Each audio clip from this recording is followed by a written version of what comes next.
Just a little more. Got it. I heard the click of the door unlocking and I was free. Well, sort of. I opened it just a crack to see if anyone was around before making my escape. I see you. I jumped. I had barely taken a step out of the room and I was already caught. I don't know what happened in the woods, but I want to believe you wouldn't kill someone. So you're gonna keep quiet? She nodded. However, I didn't like that. Is leaving them behind any different than outright killing them? Well, there actually is a huge difference. A very big one, actually. Since you left them to die, isn't it the same as killing them yourself, really? No, not at all. I mean, the results are the same in that they actually died, but not beyond that. No, it isn't. I didn't kill them.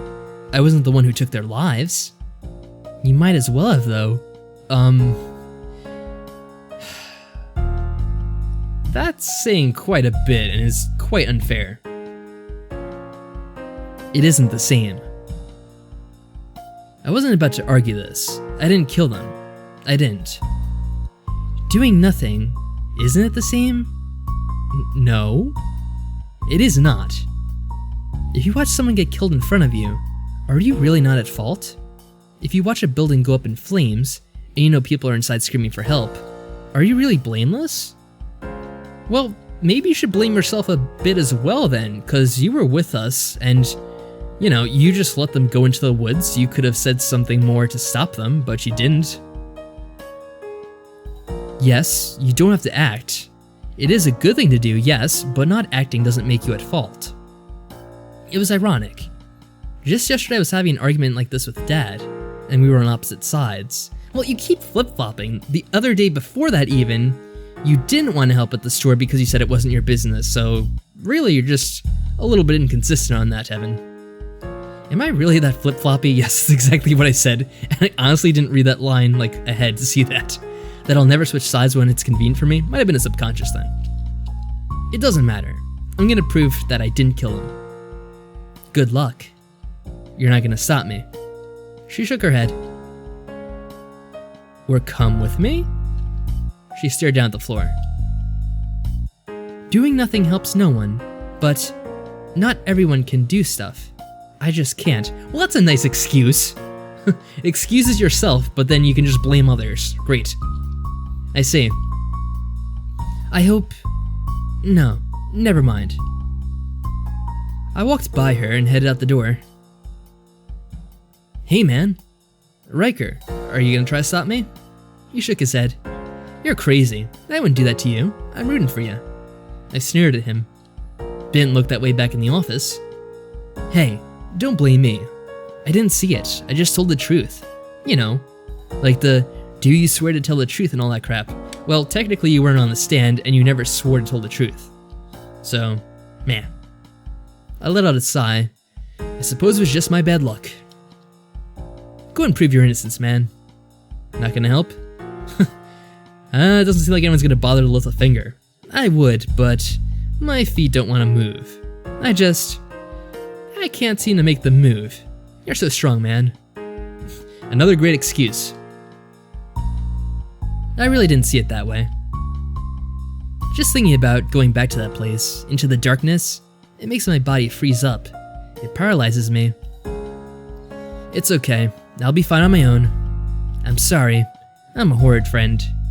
I smiled at him. Don't worry about it. Come back alive. Even if you don't find anything, we'll get through this. I won't let them push this crap on you. Yeah, you think this would be a terrible strategy as well, going out alone when people have already died, but he has main character power, so I'll probably make it. I will.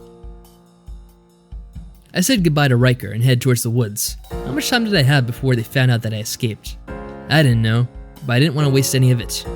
And the funny thing is, they said they were going to take him out into the woods anyway to help them find any evidence, but I don't know, he just had to do this on his own, I guess.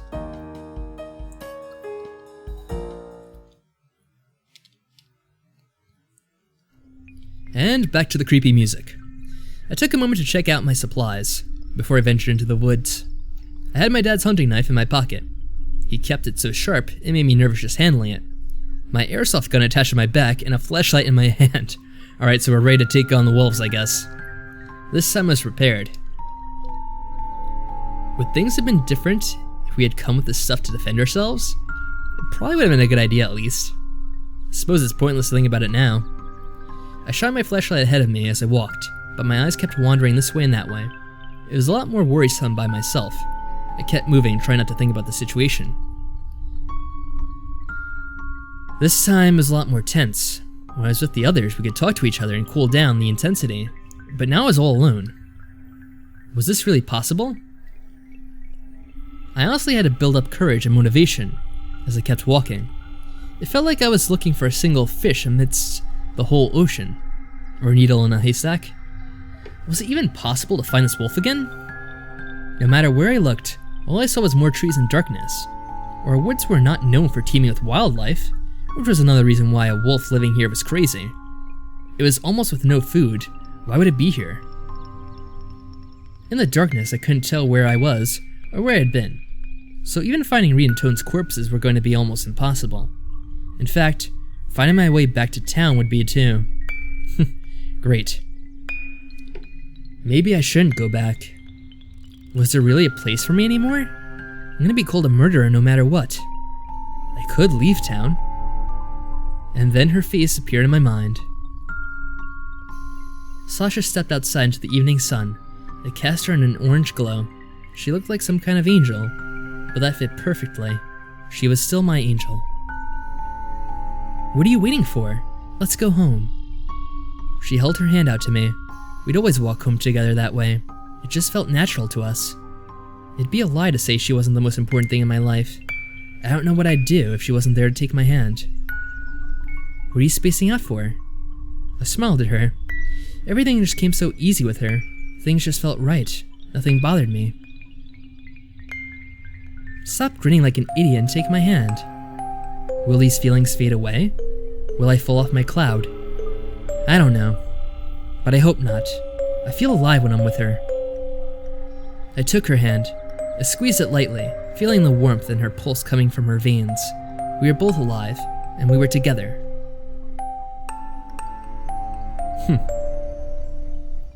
My angel.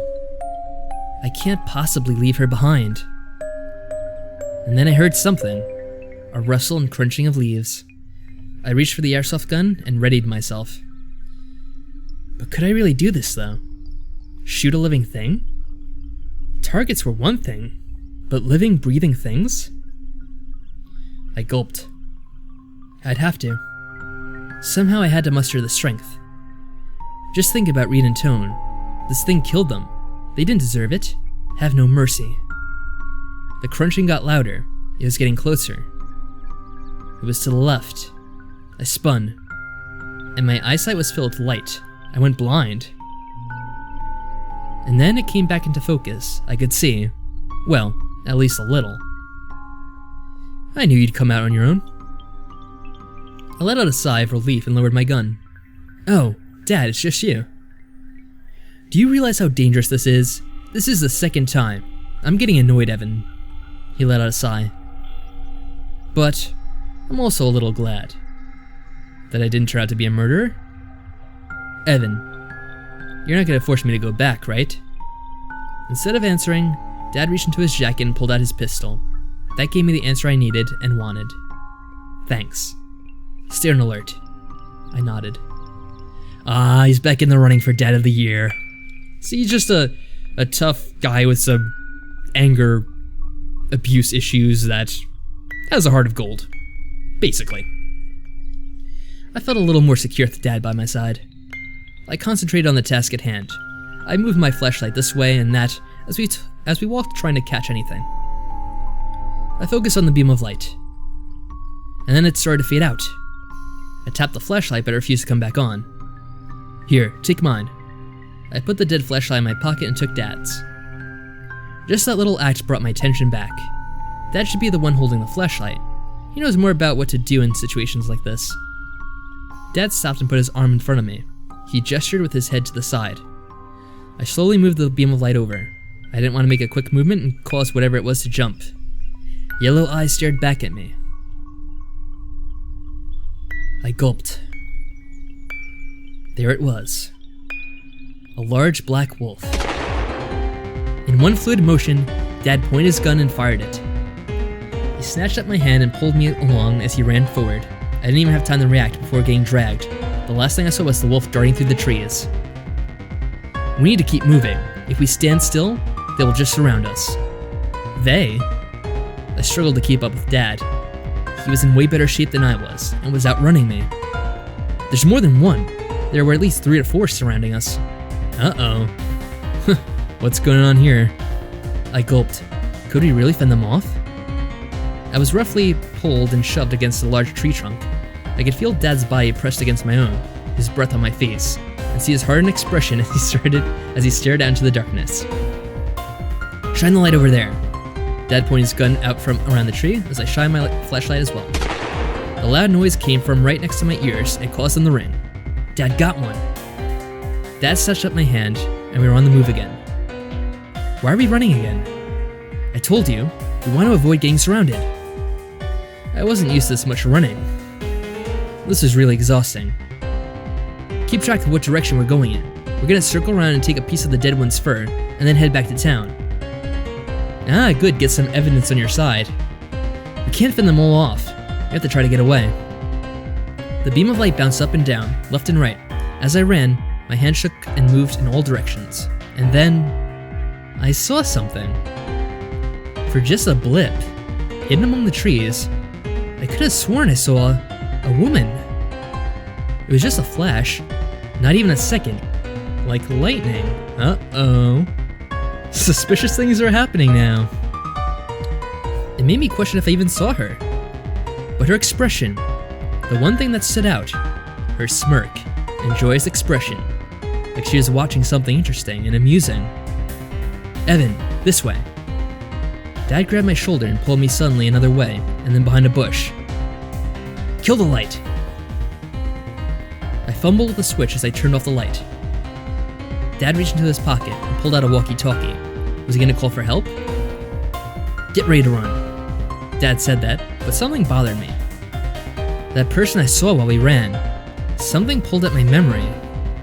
That amused expression, it reminded me of something. My brain was trying to tell me something.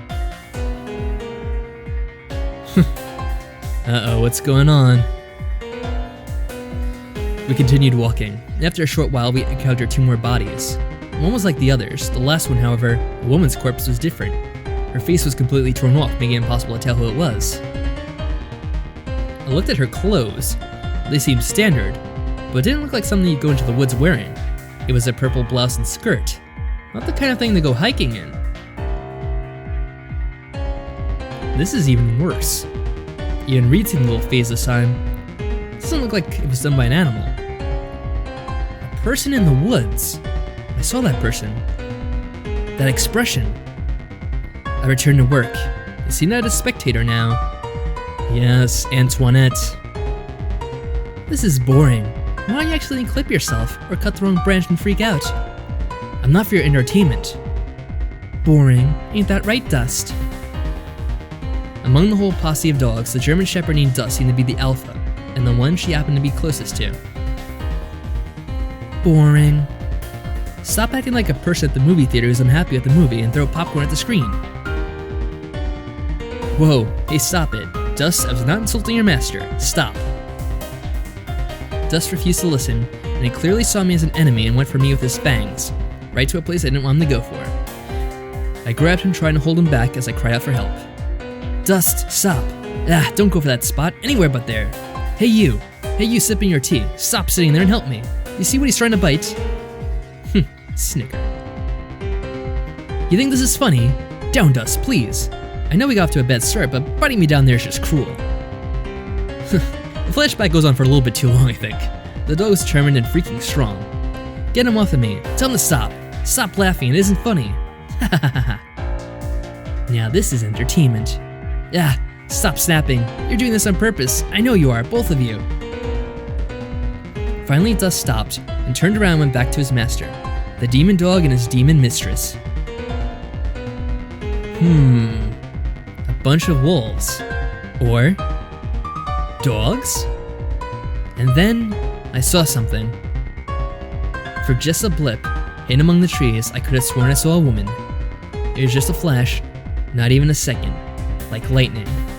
It made me question if I even saw her.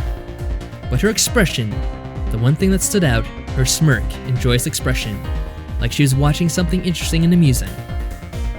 It couldn't be. But I saw her. Why was she here? Dogs? And her here? Why would she do this? My mind flooded with questions. Why was Antoinette attacking us with her dogs? Why'd she kill Reed and Tone? Is that why she let me go? Because we're friends? I'm exempted? This was messed up. This was... Evan, snap out of it. Dad pushed me with his elbow. I needed that. Get ready to run. Dad pressed the button on the walkie-talkie and threw it off into the distance. It landed in a bush, causing a huge rustle that drew the dogs to that spot. Yeah, I don't think we actually needed the flashback for what just happened 5 seconds ago. I mean, maybe a little bit of a flashback to see what Antoinette had said earlier. That was useful. But yeah, the whole thing that happened just 5 seconds ago, a bit unneeded. The walkie-talkie began to make a loud static noise, causing a huge commotion. Now! Dad pulled me along once again as we began to run. And as we ran, I could have sworn I heard a woman's voice shout, "Not over there, they ran that way." Yeah, it seems almost a bit hard to believe, but I don't know. Weird things are certainly happening. We kept running and running.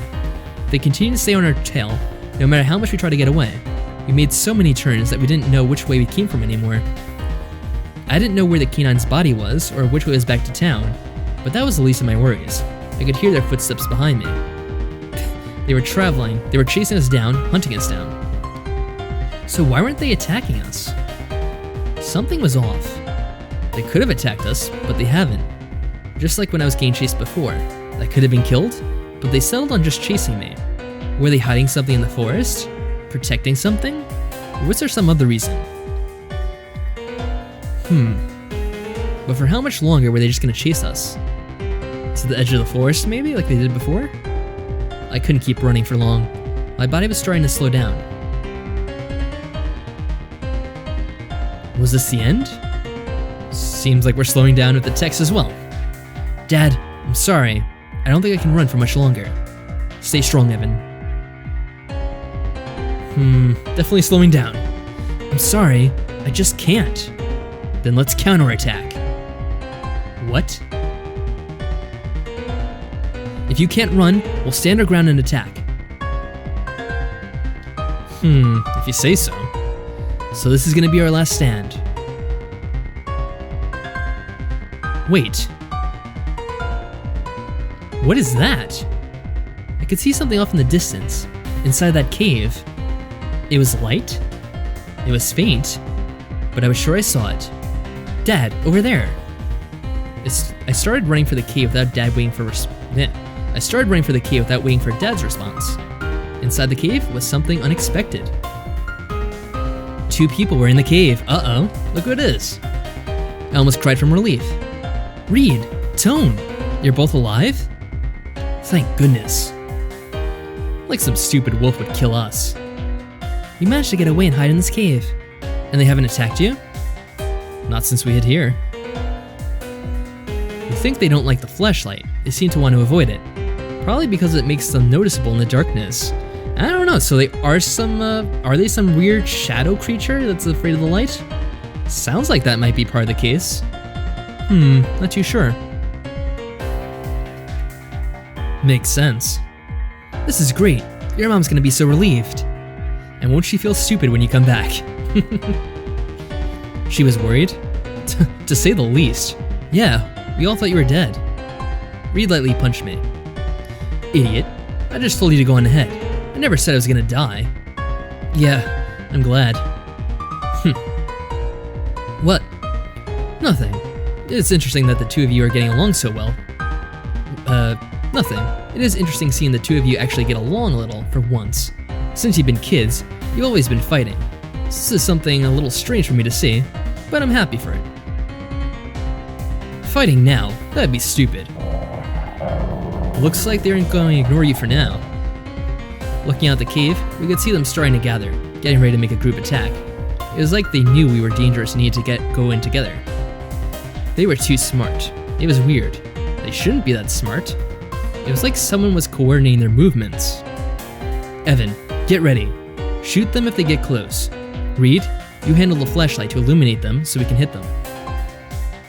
Yes, sir. Okay. And then they rushed at us.